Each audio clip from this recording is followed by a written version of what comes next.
Record to the eye. Okay, hopefully this is working. Yeah. So Ricky, thank you so much for taking the time to speak with me today. I'm delighted to have the chance to talk. Same. Thank you, And Rachel. oh yeah. And I'm excited to talk to you about your poetry, your translations, your self-translations, your arts administration, um, all of these things. We have lots to cover, but let's start with the poetry. And Yeah, if that's all right with you, I have here your beautiful book, The Life Assignment, um, which came out with Four-Way Books in 2020. And I wanted to ask you about the process of writing the book. Can you talk about what the book is doing, how you wrote it?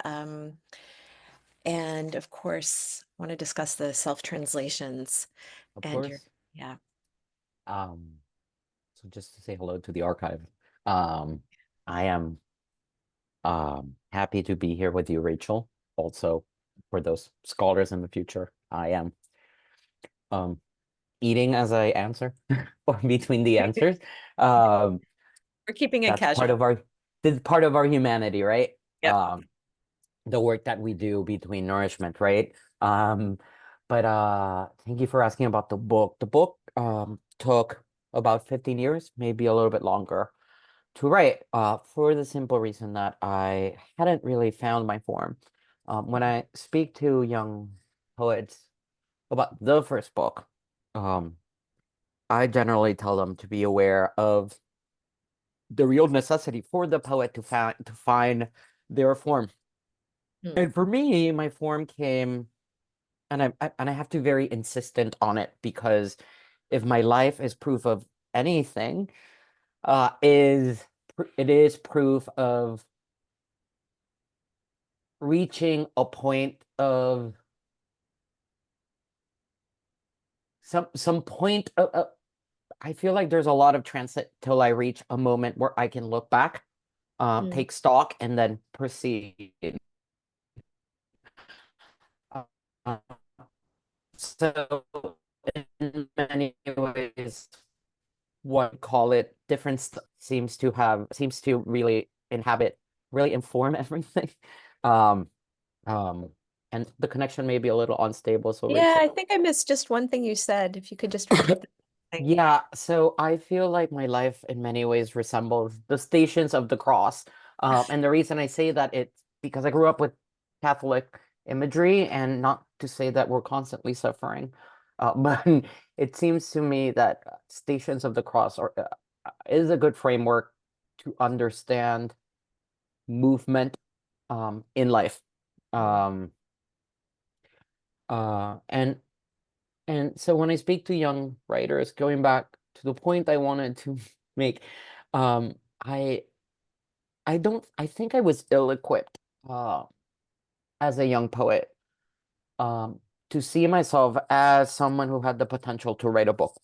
Mm. I never, not in grad school, and this was in the early 2000s, was given the opportunity to see myself as part of a larger chorus. Of course, I grew up um, reading Puerto Rican poetry and Latina poetry, Latin American poetry for years.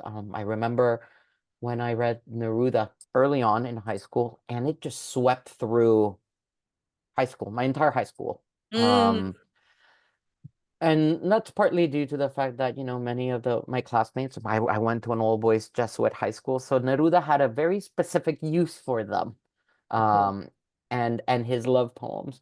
But I Mm. also read other work by Latina poets. I studied with Jesuits, so that means they were center left. Um, I remember having conversations about the history and tradition of theology of liberation. Not that we really embraced that, but it was so I studied with pretty liberal Jesuits, Mm. with an awareness of Latin America and Latin American politics. We read work by Isabel Allende, of course, several works, and we have a firm understanding of what had happened in Latin America, specifically in Chile, Argentina. Um, Mhm. but then I don't think I had enough knowledge of the mainland. Of course, I knew the Civil War, but I had no idea that there was the Japanese internment was a thing. I had no idea of the real horrors of American imperialism within its borders. I did know some outside of its borders, but not really within its borders. Um, the reason I bring all of this up is because part of my education as a poet was trying to understand what the Latin American voices were singing, what they were singing to me, what they were sending me through their writing. And I did not see that corroborated in grad school at all, whatsoever. Mm. Um, so it was much later that I started rekindling my love for Vallejo, Ah, rekindling my love for Zurita, rekindling my love for Garcia Lorca, Hispanic, right? Um, and or Hispanic literature, right? And that I was able to see myself within a tradition. Um, when I found my form, it happened, and it's hard for me to pinpoint because I say Maria, but it's also a few years back. It was the shooting at Pulse, uh-huh. and the understanding that many of the victims, the realization that many of the victims had left Puerto Rico due to austerity measures and found themselves in Florida and being shot. And I was asked to write a poem for Zine in Puerto Rico, and I wrote a poem in Spanish. And it just seemed to speak in a way that I wanted a poem to speak, whatever that means. Um, I Mm. guess one would call it, it was like, what is that Lorca term? Canto Yeah, hondo, right? yeah. That's what I felt Mm. intuitively when I wrote that poem, and then Maria happened. And so like I started writing in Spanish, translating, mistranslating, loosely doing the work into English, privileging the Spanish over the English. Yeah. And that's when I found that's a very long story to say, like, it took me so long to build my book because I had to find my form. Yeah. Yeah, no, this is really, really interesting. Um, yeah. Did you read Roque Dalton also, learning about liberation? Absolutely. Yeah, yeah, yeah. Absolutely. And Roque seemed to me like he would have been a poet who would have Mm. made me feel more understood when I was sort of like falling in love with literature at the start. Yeah. Not to say that he's a writer who appeals to a younger demographic or mine. It's just like I would have needed him. Hmm, hmm. Yeah. Um, um, all of the poets that you named too are responding to various crises in some way, right? They're thinking about politics, they're thinking about social justice, they're thinking about the impact of imperialism. And so in some ways you talk about finding your form, but it sounds like it was also a form in which to express a certain kind of poetic thinking and being Yep. that is in touch with those forces in Cesar Vallejo, in Roque Dalton. Yeah. Yeah, Um, it's interesting that you mentioned that because in many ways the writing seems to come after a wound, at least when you think of Garcia Lorca or when you think of Vallejo, right? Like yeah. I keep thinking of a poets. There are other poets I love, right? And one of them is oh my God. Um uh, and the reason why I'm having difficulty coming up with her name is really COVID. It's really affected the way that I can Yeah, yeah, yeah. conjure up names, especially poets. Gabriela Mistral, for Yeah. example, um, whose poem rewrites or write the wound very differently, right? Mm, mhm, Um, mhm. so Yeah. um, Hmm. yeah, and it's interesting that I look at Latin America. I mean, I can point to Puerto Rico too. There are a lot of Puerto Rican authors that I grew up with, um, Who are the reading. stayed with you? Julia de Burgos. I think you've Julia de talked. Burgos is a great example, right? And it's funny to me that we seem to have misread Julia de Burgos since the beginning. Huh. Um, I think Yeah, same where. her work is there's I think she's read at the surface. by which I mean she's read for and through abstraction, when her work is deeply of the body and sensual. I think, in fact, that there's a desire for touch and for skin in her work that I really admire. Um, she writes what we would call a bella crisis, and that's to quote Roque, right? It's like the combination of bellaqueria, which means like extreme, like sort of like longing, um, horniness, Yeah. and crisis. Yeah. Um, and I just find her work utterly mesmerizing because it's deceptively canción sencilla, but it's really it's the yearning for the touch that the poem wants to really Yeah. hold on to, but it's sort of kept at bay by abstraction. It's an interesting tension. Yeah. Yeah. Yeah. That's so interesting. That's a, um, I'm really struck. I read something you wrote, or maybe it was in an interview about how Spanish for you lives in the body, and how that was important to you in writing these books. Because I'm interested, these self-translations, they're different from, for example, some poems by other contemporary writers like Roque Raquel Sala Rivera or Iwan Noel, where they talk about the poems being sort of coexisting. So there's two originals, they influence each other as they write them. But you're really clear in the back of your book, The Life Assignment, about the Spanish being written first. If there's Yeah. two versions, the Spanish came first and then the English. And then you say this amazing thing where you say, at no time were concessions made to the language of our current empire. Um, and so I wanted to ask you about that. Yeah, so well, first of all, there's an implicit acknowledgement there that it's the current empire as opposed to, because Spanish is also a language of empire. And it's interesting when we talk about decolonization, how Spanish is sort of left of that, but because it's unable for us in our imaginary to think of Taino as or to think of a language that preceded that Yeah. moment of conquest and trauma. Um, but uh, but yeah, I have difficulty generally speaking about the act of translation in my books because in some instances it feels like it's an act that I perform for the sake of expediency because I want to be read by my press. I want to be read because I publish in the US, right? I publish in the continental US.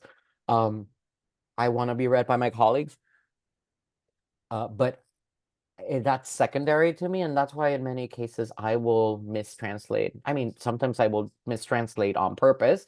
There's a Mhm. poem towards the end of the collection where it was a poem written using the language of Barack Obama's first inaugural.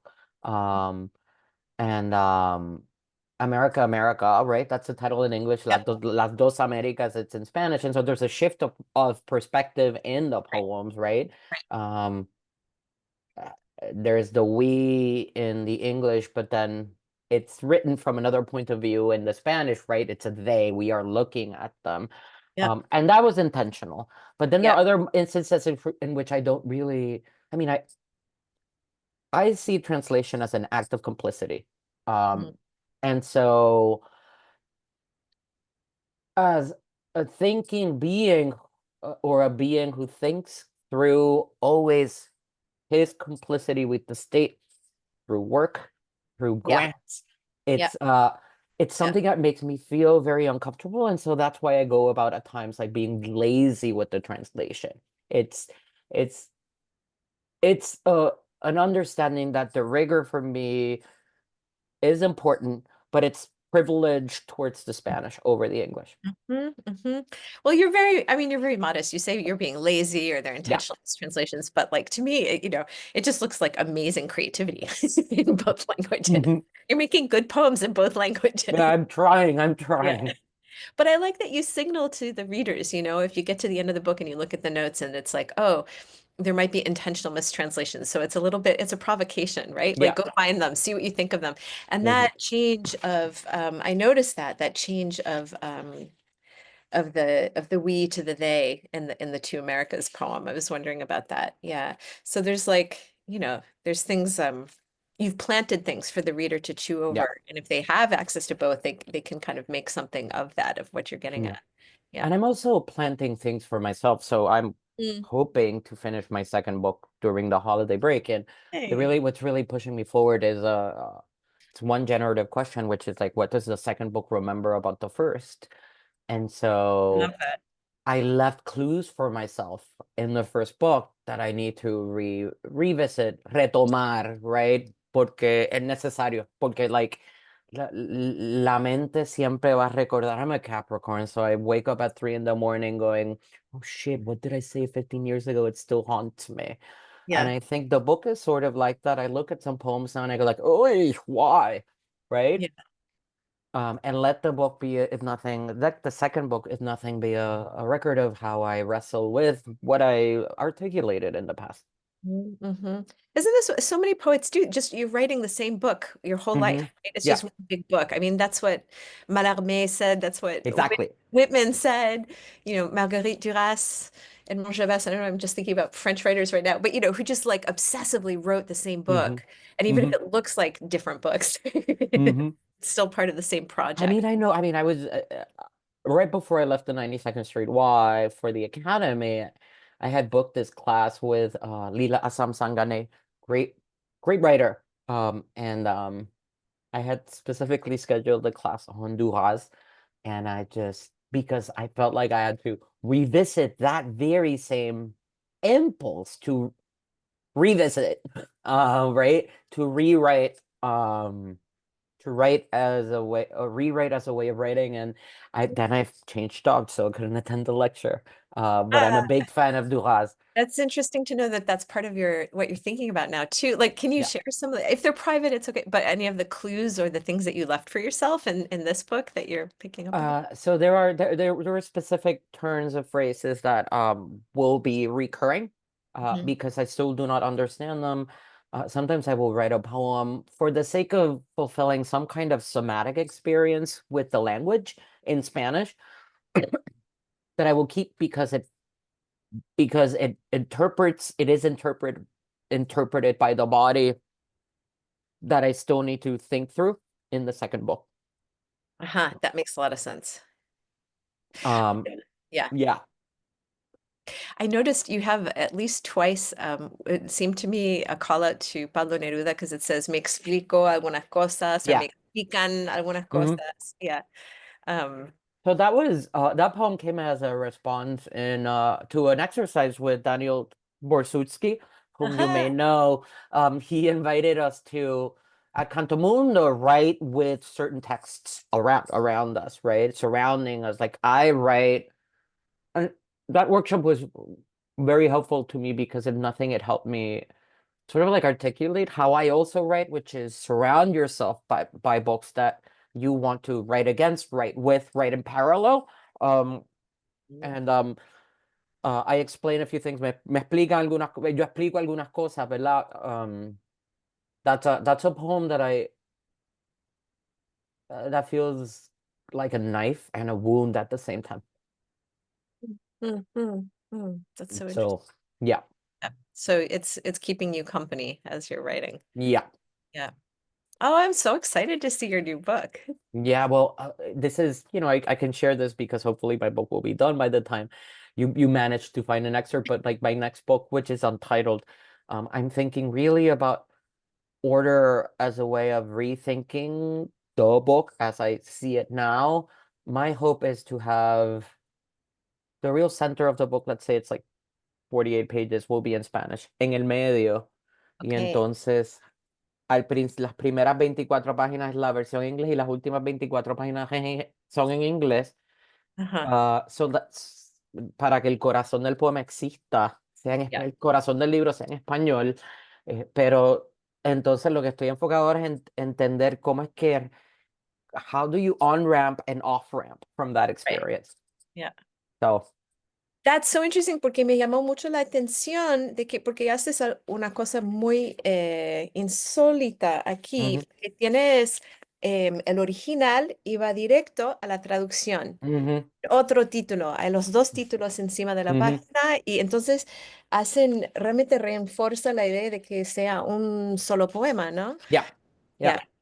Y bueno, y no sé qué versión no sé qué temprano llegaste a adquirir el libro, porque there sometimes like the earlier versions, the the Spanish appeared in like darker font and the I English have was in that. gray. Have that. It's Yes. like that's not, in some cases That was that's not in not, print. yeah, Oh, okay. That's good to know. yeah. Yeah. Yeah. Okay. Interesting. It was just a printer's error. No, no, no, that was my choice. Okay. I Okay. wanted I wanted the English to be like in a slightly like visually mitigated, Gotcha. Gotcha. right? Yeah, Yep. that was part of it. I've never seen a self-translation that is formatted like this. Yeah, well, I just felt like I should try, Yeah. I should try to, I just wanted to do things differently. If and now that I look at my first book, I go like, I don't know what I was really doing other than I was putting myself in the direction to write the second book, right? Yep. Yeah. Yeah. So, Yeah. Yeah. It's an active process. yeah. Do you feel that there's a different, how to put this, that there's a different way that this book and your next book can be received by readers in the mainland US and maybe Ah, also good in question. Puerto Rico, Mhm. because in relation to your language use, do you feel that it's different now than it maybe was before? Um, Yeah. Can you repeat the question? I'm trying to make my yeah, think my way through it. like would you have hesitated to do the book or books the same way 15 years ago? Do you feel Yes. more, okay, yeah, like there's more Yeah, leadership for people to be open to the absolutely. bilingual? Yeah. Yeah. Absolutely. And I'm not gonna lie, but like we are victims of the market, whatever the poetry market may be.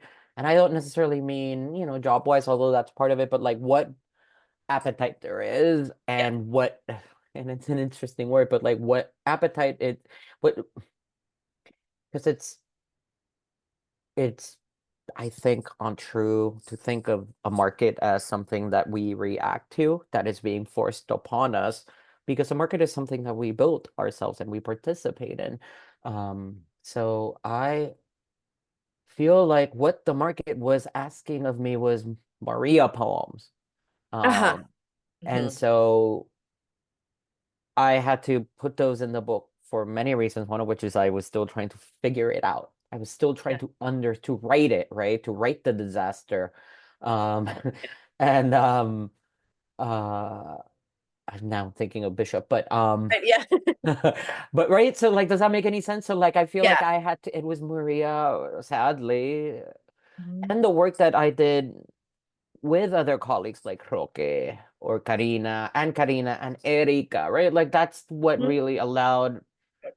allowed me, yep, that's right. That's what really allowed my book to find Yeah. an opening in the market. And I don't think it would have existed in the past.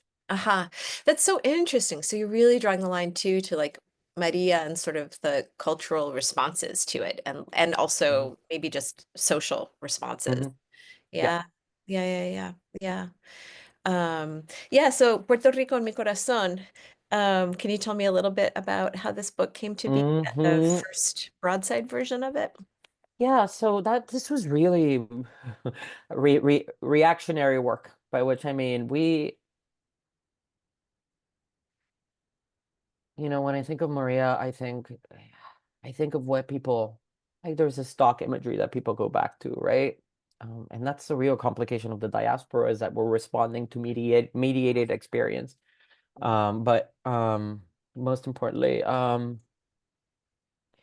I just remember right after the storm, I knew my family was okay, although my brother was sort of like out of reach for about a couple of days. But I knew other people were on Facebook, and there were groups where they would be divided among municipalities. And so you would go into a municipality and like ask, do you know of this person? Do you know of that person?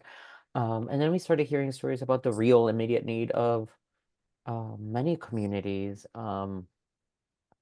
So we decided first to start um, working with the understanding that there needs to be more communication between diaspora and archipelago and diaspora, because we needed each other at that time, right? We needed that connection. Um, and so we started thinking, and with the understanding that there are not a lot of anthologies uh featuring poets from the archipelago made, edited here. By Hmm. here I mean in the US mainland. So we just decided to start collaborating, and this came through Eric Amena and Roque, a text message. He said, "Hey, we're thinking of doing this. We'll invite Karina," and then we just started doing it. Yeah. Really, nothing. Obviously, we can think back now and apply some kind of like academic rubric or reading into the work that we were doing back then, but we Yeah. were really trying to raise funds. We were really trying to create this anthology because it was necessary. And it Yeah. was as simple as that. But now Yep. we go like now we place that genuine act of love and faith for each other. We can put it in context of life work, right? Or visionary work for ourselves. This is what we want to be doing in the future. But right there, we were like, we need to do this. And so this meant Roque was reaching out to poets, translators. We were translating ourselves. We were editing. We were doing all sorts of things.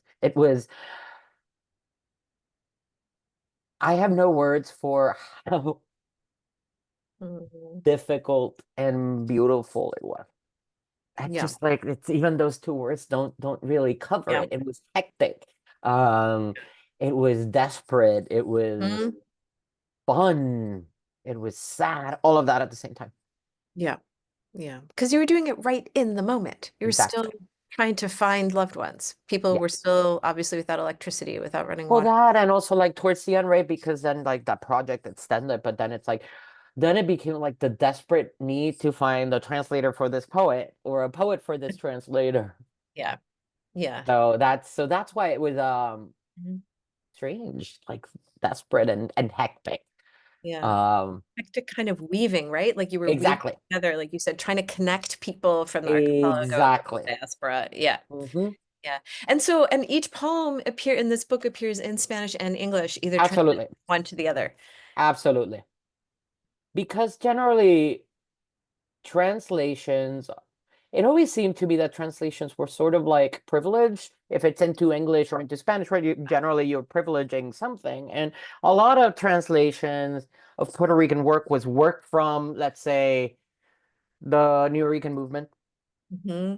or decimas, right? Yep. Certain forms, right, were being marketed as Puerto Rican. But Yeah. what we've always known is that there's an entire and spectrum of writing that's never really. I just don't feel like people have come to terms with it. I mean, we have because we're Puerto Ricans, but like from outside markets, I feel like it's just like, oh, it's New Rican, right? Or it's decimas, or it's um, work from the 1800s and 1900s. Yeah. Yeah. Yeah. Yeah. Yeah. You Yeah. know, Yep. early 1900s. Yep. It's like los poemas patrióticos, which is fine. All poems are making the argument for a patria, which we live, right? But I'm like, I wanted more complication. Yeah. Yeah. That makes so much sense. So in addition to like tying communities Hmm. together, also broadening a Hmm. sense of what's possible Yeah, for a Puerto Rican poet. Um, I'm really struck too by the fact that the title of the book, Puerto Rico en mi corazón, is a slogan from the Young Lords, which is on acknowledged purpose. in the book. Yeah. So that's a very, it's very llamativo, the decision. Yes. Yeah. We felt like we needed to like tap into at least wait, there has been histories of Puerto Rican activism in the archipelago, in the diaspora, and this was really the best way to describe what was informing the spirit of the coalitional work that the anthology was making. Mm-hmm. Um, I like that. Yeah. And the young lords themselves had some difficulties like linking island with mainland a little bit, right? Absolutely. The complicated Absolutely. That is text. really the that's the curse of La Colonia, ¿verdad? Like that's always going to be one of the major sources let's say, narrative tension. Yeah. Yeah. And speaking of poems about the patria from the 19th century, so you've been involved with this project that got some Hmm. Mellon funding, the Puerto Rican Literature Project, Hmm. at the University of Houston, and is Yeah, it housed? Yeah. Can you tell me how that started, your involvement, where it's at now? Just catch me up.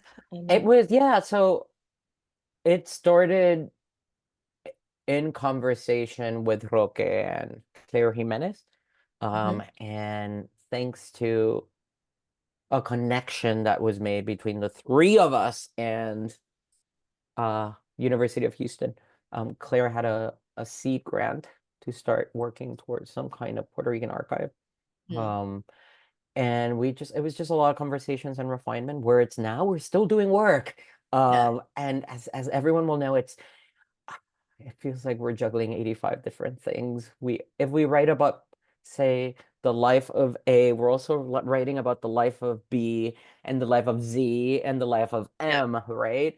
And when you start an archive from scratch, and that's not to say that we're the first ones to do this, and we're not, right? Um, it's just it's you always come to that point where you realize that there's intersection and then there's connection, and like the work is to thread those with sensitivity and care. So it's going to be an online database eventually, Yes, right? exactly. So it can be consulted from anywhere.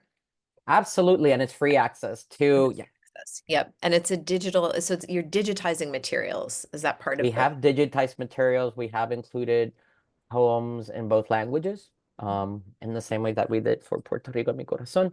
Um, in many cases, it has been in collaboration with the writers and poets themselves.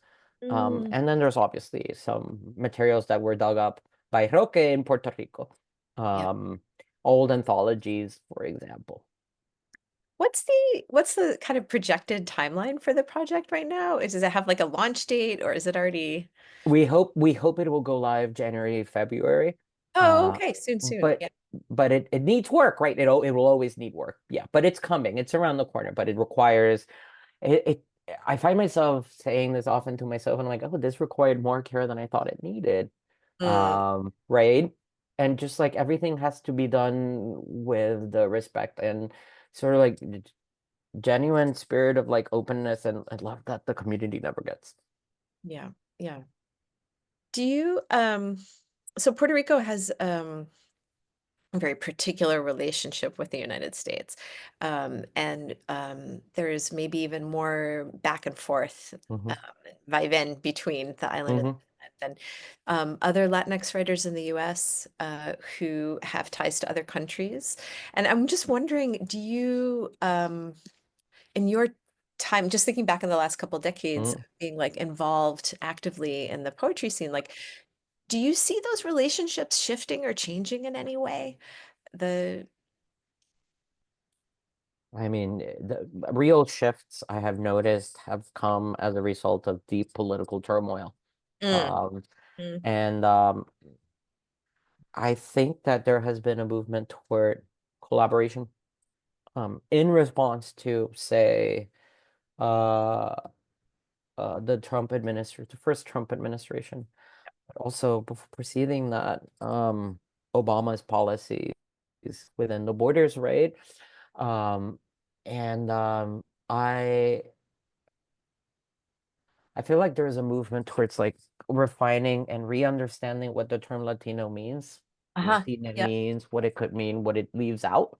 Generally, my experience in the US has taught me that um, the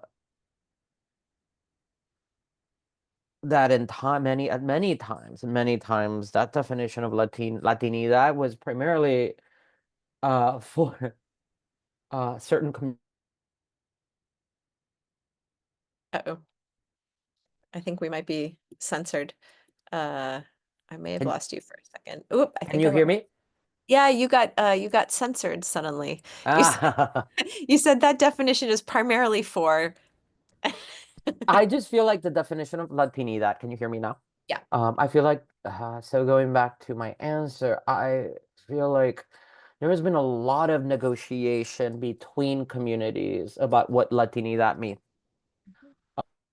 And my of it was like it was Latinidad was reserved for certain members of the community. Mhm. For example, the Caribbean has often been excluded. Mhm. And not only the Caribbean, but specific communities within the Caribbean, Black communities, trans communities, right? Um, and it's interesting because I've been thinking of Cien Años de Soledad after Netflix released its Oh new yeah. film version, which is very fascinating. And I kept thinking about Garcia Marquez's connection to Faulkner Uh-huh. Yeah. and Toni Morrison, right? Um, Mhm. and I kept thinking, well, so what is it that Toni Morrison, because I feel like when people talk about Toni Morrison's use of people, I've heard a lot of people talk about Toni Morrison's use of magic realism, quote unquote magic realism, and Song of Solomon as derivative, because they had seen it before in Garcia Marquez, right? And I'm like, well, it's interesting to me that people, Oh no.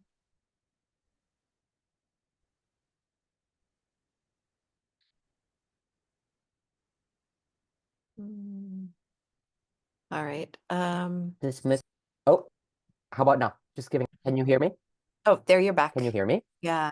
Okay. I did It's lose it, something you said, and I would love I'll to. go. I will go back to it. It's, el internet en la colonia. We're demonstrating. Yeah. Let me know if, do you have me now? Can you hear Yeah. me? Yep. Um, when I think of Toni Morrison's use of magical realism, I think she's teaching us something about the limits of the Latin American boom. It's rare to see someone like, say, Gabriel Garcia Marquez tackling the effects of racism and slavery in his writing. Although it's ancillary. You see characters, right, who have lived through that. Um, but anywho, when I grew up as perhaps the first or second generation after magical realism. And it's important to see ourselves as perhaps not necessarily participating in that tradition, but having come up through it. I Hmm. read Isabel Allende. I read Garcia Marquez in high school, and they were recent writers, right? Yeah. Um, and I remember being in college, this was 1999, and one of the reactions, or 2003, I think it was, one of the reactions to my undergraduate thesis, which was a collection of poems from one of my thesis readers, was that it was magic realist. And I'm like, but what does that mean? Isn't that what a poem does, has always done, right? Yeah. So it's important to think of ourselves. But again, I brought in Toni Morrison also as an example of someone who, um, I don't know, I think of particularly the Afro Latina diaspora. Not to Mm, say that Toni Morrison is that, but as a diaspora, a writing diaspora that's never sort of like given their due, given yeah. their Yep. Oh no. and they many times have been fading in ways that dame un segundo. There we go. Okay. Is that better? Me Yeah. escucha. Yeah. Eh, See, eh, Jo- it, um, it's his bananas. It's Puerto Rican internet. it's fine. And if we ever want to switch to turn the cameras off, that's okay. And just do Okay. audio. Yep. Um, Um, yeah. yeah. Yeah, this is it seems like I mean what you're pointing to with the kind of the neglect of Afro Latinx peoples and culture and Black Latinx poetry and culture, for example. And you also mentioned queer and trans communities. And I mean, do you see that there is a kind of shift in the past, maybe even only 10 years, Hmm. within the poetry community in the US around opening up, trying to be more inclusive? Is that really happening? Do you see it? Is that new? Is it? I think in some real ways, yes. In some other ways, once you let someone in, then the conversation is, and I see this, I say this because I see it, and I try to, as an administrator, to push against this often, but it's like you open the door, are you ready to listen? Hmm.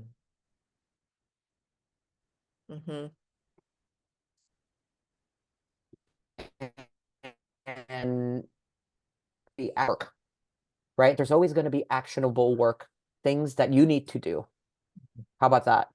I'm running out Yeah, of, I lost you after if you open the door, are you willing to listen? are you willing to listen? And are Yeah. you willing to really, generally, a person you welcome into the community will bring you a different reading of your community. Hmm. And what are you willing to let happen? What is permissible?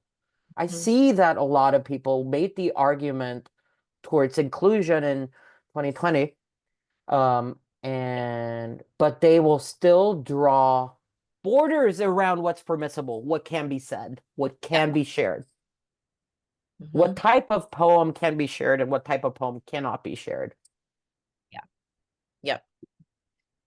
Um, do you, I mean, in your role at the 92nd Street Y, running the reading series, Mhm.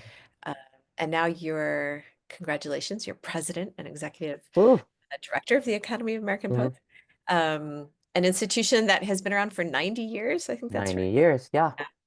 And in the news coverage, there's been a lot of excitement to point out that you're the first Latino executive Mhm, director, president in 90 years. So you're in a very particular position, mhm. and I'm just wondering, like, with your goals and your vision for what you were making at 92nd Street Y and what you're doing now, do you feel like you're carrying forward the same kind of vision, or have your goals shifted? What's, within the realm of So, the possible? within the realm of what's possible, the 92nd Street Y was a place that was very dear to me because I understood that intrinsically there was a huge map. There was a map of my unknowing. There was a Hmm. lot I did not know. And so through the reading series and through the contest and classes, that was the work to really map it out. Um, and it was quietly revolutionary for me, Hmm. in ways that taught me a lot of what it meant to work within institutions, even work against an institution. Um, not not I don't mean for it to sound antagonistic, but it was a way to re-engage with what an institution could mean, how it Hmm. could be read. And the academy affords me that possibility, but I am dealing with a more substantial reach, Yeah. and scope of activities. It's just been a year and a half, and I feel like there's more of my unknowing. Um, because I'm not there just as a programmer. I'm there as someone who tends to the architecture of the place. Yeah. So that means I have to raise funds. That means I have to support a lot of poets. I feel like institutionally, I made a decision to stand for something when I came in, and it Mhm. turned out to be prescient. I said, "Thou shalt not censor Ricardo," as an institution, and I feel like it's become a grounding principle. It has always been, um, but I feel like it was important that if we called ourselves a platform, that Mm. we at least ensure that there was some organizing principle that informed the rest of the work. Mhm. Um, Can you say what that was that you wanted to stand for? I think poets are, I grew up being told that poets had something to contribute. Mm. that they had a reading, that they were offering a reading of the world that pointed towards understanding, clarity, by virtue of pause and meditation and reflection. And I have seen that often, specifically after October 7th. Um, I feel like several poets have forced me to take a step back and see what is it, the geography where a poet can do the work, and what is that work?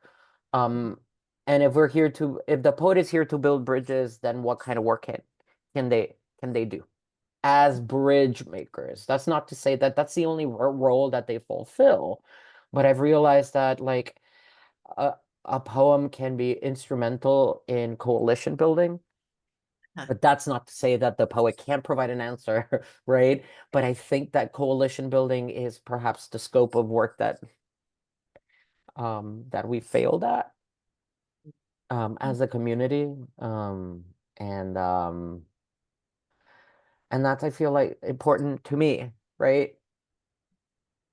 You've if failed at doing that, you mean in the past year or sort of in general? And I think in general, but it yeah, has felt like very much of the of the past year, and I it's something that I've had conversations with a lot of poets who come to me. They call me or they write to me, and I feel like there's more purchase to that poetry as coalition building.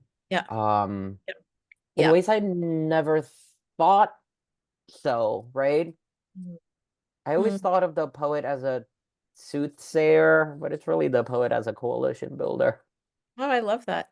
I mean, that connects so much in my mind to, to this project and even Hmm. just the poets who were part of the Young Lords. And I'm thinking about Hmm. Pedro Pietri, right? Hmm. And about what you're doing with, the sense of building coalitions through poetry, through Hmm. literature, um, and kind of connecting to that long tradition, which Yeah. sometimes gets forgotten or overlooked. Yeah. Yeah, yeah. I think, I had read that you at 92nd Street Y that you had created a residency for Spanish language. Yes. Can you tell me about that? Yeah, and that was okay. Can we do off the record and on the record? Yeah. Um, Off the record is the thing I created. And we brought Nicole Cecilia Delgado, and then the 92nd Street Y censored, and then the center unfolded, like imploded. I see. Got it. Which is, yeah, I remember that. Yeah. But on the record, it was built out of a desire, again, against my unknowing. So I wanted to introduce poets, Spanish speaking poets, to presses and editors here. And obviously, Nicole had her own connections.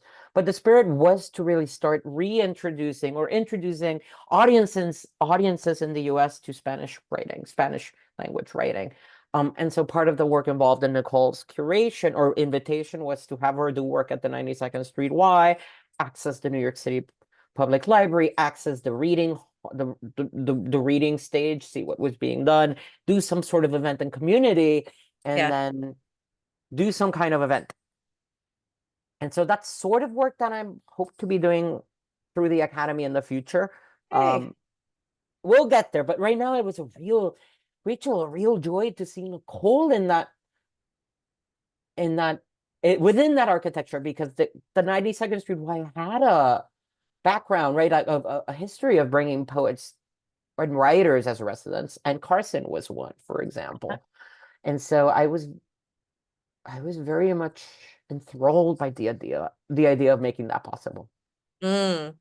That's such a great idea. I mean, how long was the residency or like the idea for the residency? Was it like The a idea, so it took us about a year to really make it yeah, happen, and then the pandemic happened, and then so we gave Nicole money to be a quote unquote resident from Puerto Rico, and then a little I bit see. a year later we brought Nicole in.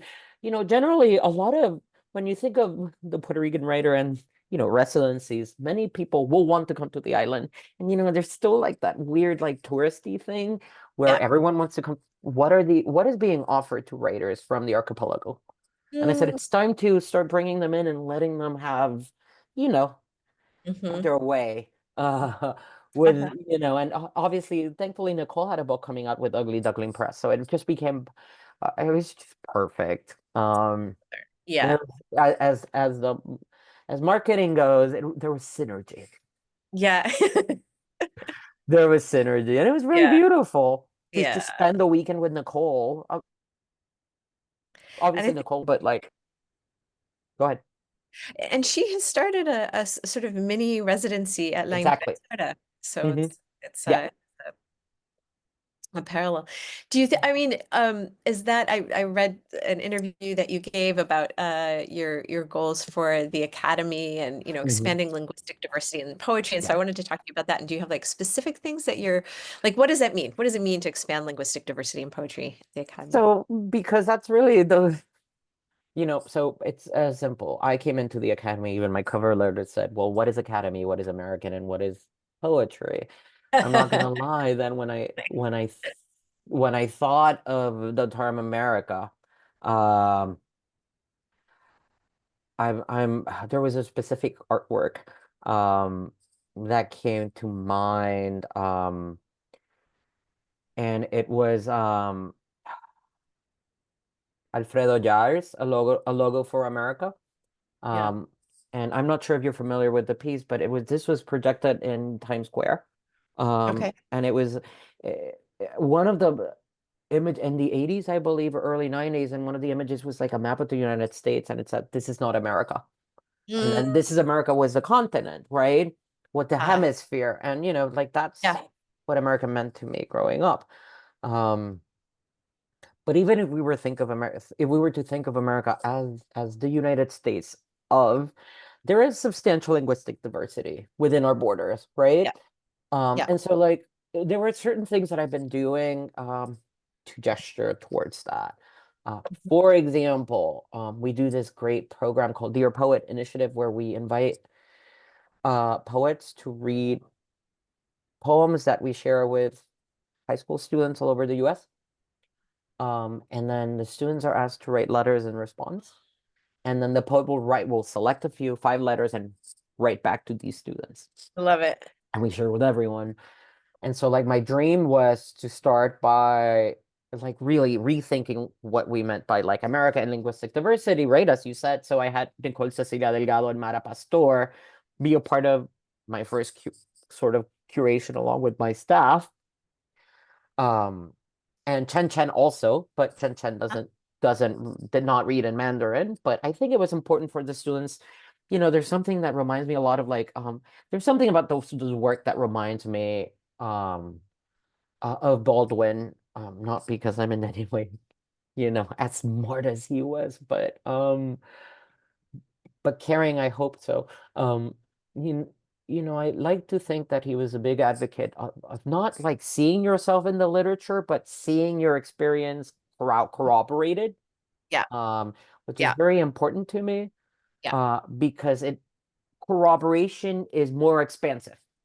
Hmm. And so that's what I wanted to do with like, by having Nicole and Mata be a part of this program. And then we're gonna do ASL next year with Meg Day, right? I just want to do more work inviting readers to understand that we speak through several that this country is as linguistically diverse as the world is.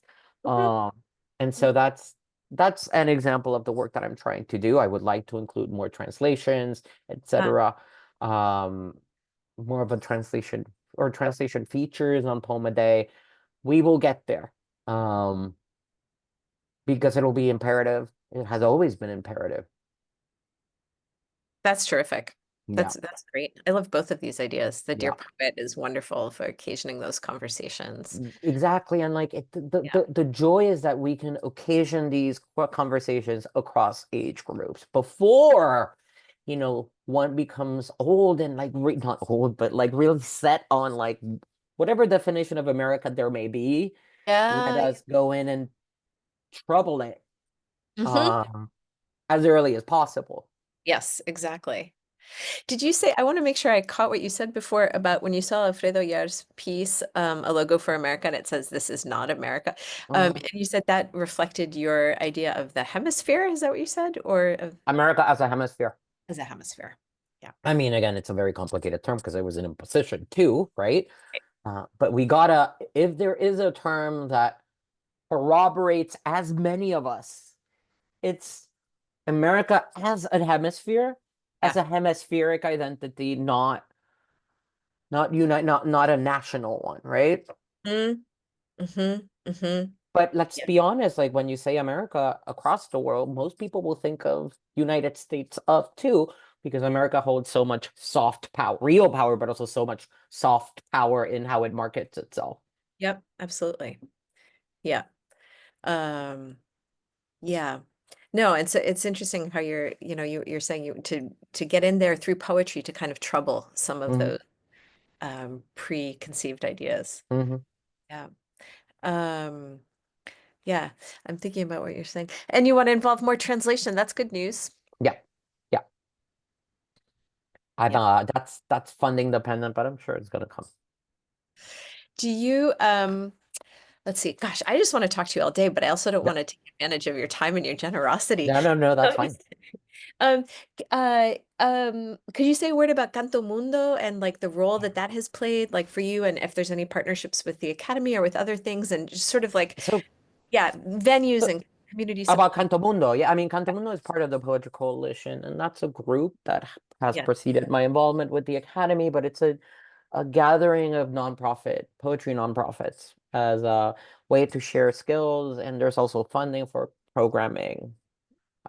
It has become useful um, when we come to like think of smarter, more generous ways of diversifying the field, bringing in younger administrators, for example, into the field. That it's been fun. Like there's money thanks to the Mellon Foundation to do a series of fellowships across the 20 something organization. Oh, So it's that's great. really kind of fun and great.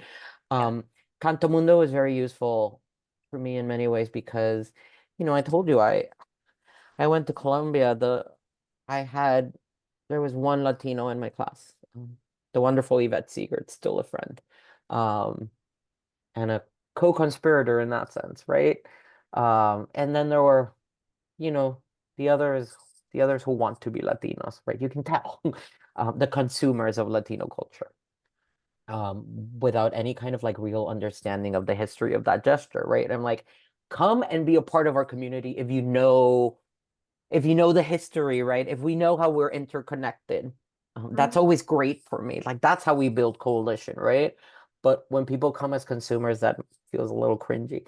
Um, but Kanto was Rachel, I just like felt like I was part of something that was beyond my own lived experience. It was larger. And, I'm not gonna lie, like my first Canto Mundo retreat, it was it was Patricia Smith as the guest speaker, right? And then it was Ada and Daniel. And like I felt like for some weird way I was born to be a part of that retreat in ways I have no words to describe. I feel like both instructors came to me and said, not literally, not straight to me, that the way that I thought of my writing was deficient. Mhm. And, with Daniel, it was an understanding of writing as political process Mhm. or Mhm. process through politics. And for Ada, it was an understanding of what generosity and writing, the kind of poems that like, the kind of poems that like the market deems necessary, right? Like Ada said, like, we're in a time of we are experiencing pain now as a community, but don't let people dictate what you write. Ada said, like, you deserve joy. And what would that mean? Doesn't mean that that joy blinds you, right? Prevents you from understanding what's going on in your community. Mhm. But Mhm. like, see yourself as participant, like you are more than just trauma. You are more than just pain. Yeah, yeah, yeah. And all of that, it felt like everyone was speaking to each other. Plus, there was dancing. So Yeah. I remember. you were there. Yeah, yeah. Was it 2017 or is it Ni me 2018? acuerdo, but I was I very mean, young. everything pre-pandemic was blurry, but yeah. I was very young. Yeah, and that's what Cantamundo gave me an understanding of my responsibilities to the community. As frayed as that community may become, Yeah, uh, but I'm always gonna be there. I'm yeah, not gonna go away. That's one of the things I learned after also like October 7th. I'm gonna be there for the conversations. And where I fail, I'm there to listen and not only like listen as an act of marketing, but listening as an act of procedure. Like what is it that I need to unlearn or unlearn, right? yeah, yeah, yeah. It's complicated. It's It's challenging. complicated, but also like we all have to learn how to sing together, you know? Mm, And there's pain. I mean, we all hold pain, and so like, isn't that the place where we sort of like, isn't that what corroborates mm. pain, but also the real desire to see beyond it. Yeah, that's really beautiful.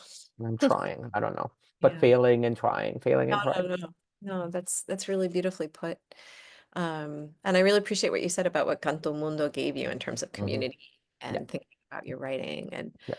um, yeah, that's really important. I mean, Uh, it's an important organization as well as like, you Cantamundo is like the conversations we have among ourselves, right? Like an institution at times is what happens between those who participate in the institution. So like for mm-hmm. example, our meeting today right now is an extension of Cantomundo because like it was Cantomundo who put me here and I saw you at Cantomundo, right? But like we were right, like the story of an institution, especially a Latina institution, is what happens within the architecture, but also because we lacked architecture for so long, it's what the architecture seeds, right? Like what the spaces it creates outside of the building. Yeah, yeah, yeah, exactly. So, Right. and That it's because the Latino community is so fragmented and different because we haven't coalesced in that way that, say, others have because they've had the funding to coalesce. yeah. Yep. Yep. Oh, Well, I mean, which makes it even more exciting that you're doing this position right now and that you can open new doors and pathways, right? Like this is I hope so. excited to see what you do. Yeah. We do, not I do. We do. Yeah. Yeah. I said you plural. It's really shocking to me the amount of times people come and like yell at me, but out of care. Yeah. Poets go like, "What is this, Ricky?" And I'm like, "It's a poem." Uh-huh. You know, I may not like it, but it's a poem. You know, Mm, we don't have to read and agree with everything. right. Um, That would be very boring. that would be very boring. Yeah, I'm like, really? Who's pushing? The question always is like, I mean, generally, like this is personal, but like, who's pushing language forward into what direction and for what purpose? Yeah, exactly. You know? Yep. Who is murmuring within America and outside of America, Yeah. right? Yeah. Yeah, yeah, yeah, yeah. I keep thinking about that book because I like read it recently. Oh, yeah, it's strong, huh? It's a It's yeah, it's it's a it's another, yeah. Um, well, oh gosh, I'm so grateful to you for taking all this time to talk with me. I really do just want to keep hanging out with you all day. well, we can do it. Uh, but hopefully in person next time. No, absolutamente. And like we'll take the joyful path if you know what I mean. I'm there for it. Are there any like, I don't know, last thoughts or things that you wanted to get back to or that occurred to you from our earlier parts of the conversation? It's like it's interesting that you come here asking me about my life as a poet and like life as an administrator. 'Cause you're the first person who actually asked that. Generally, people keep those things aside. As you know, we're constantly, you know this, because like we I are know. constantly Yeah, juggling all these like hats, right? Like all these facets of our life. exactly. And this just was an opportunity for me to rethink what has more heft and what doesn't, or what is perceived as generally. Like I always feel like, am I in a space because I'm the president and executive director of the Academy of American Poets, or am I there because I'm a poet, or am I there because I'm a reader, right?